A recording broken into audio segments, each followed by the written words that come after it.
ભારતના બંધારણના ઘડવૈયા ડોક્ટર બાબા સાહેબ આંબેડકરની જન્મ જયંતિ નિમિત્તે અંકલેશ્વર શહેર ભાજપ દ્વારા સ્ટેશન પાસે આવેલી બાબા સાહેબની પ્રતિમાને ફૂલહાર અર્પણ કરવામાં આવ્યા હતા. પાલિકાના સભાખંડ ખાતે તસવીરને ફૂલહાર અર્પણ કરવામાં આવ્યા હતા.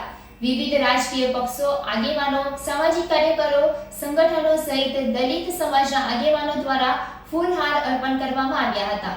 14મી એપ્રિલના રોજ દેશભરમાં બાબા સાહેબ ભીમરાવ આંબેડકરની જન્મ જયંતિની ઉજવણી કરવામાં આવે છે. આંબેડકર જયંતિને દેશમાં સમાનતા દિવસ અને જ્ઞાન દિવસ તરીકે પણ ઉજવવામાં આવે છે.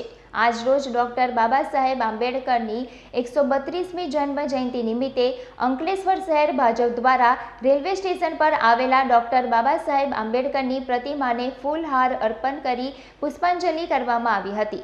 તો પાલિકા સભાખંડ ખાતે રહેલી બાબા સાહેબ આંબેડકરની વિશાળ છબી પર પુષ્પાંજલિ અર્પી હતી. આ પ્રસંગે શહેર ભાજપ પ્રમુખ નરેન્દ્ર પટેલ, પાલિકા પ્રમુખ લલિતા, કારોબારી અધ્યક્ષ નિલેશ પટેલ, પાલિકાના સભ્યો તેમજ શહેર ભાજપ સંગઠનના હોદ્દેદારો અને કાર્યકરો ઉપસ્થિત રહ્યા હતા. અંકલેશ્વર શહેર રેલવે સ્ટેશન સ્થિત ડોક્ટર બાબા સાહેબની પ્રતિમાને વિવિધ રાજકીય પક્ષો, આગેવાનો, સામાજિક કાર્યકરો, સંગઠનો સહિત દલિત સમાજના આગેવાનો દ્વારા ફૂલહાર અર્પણ કરવામાં આવ્યા હતા.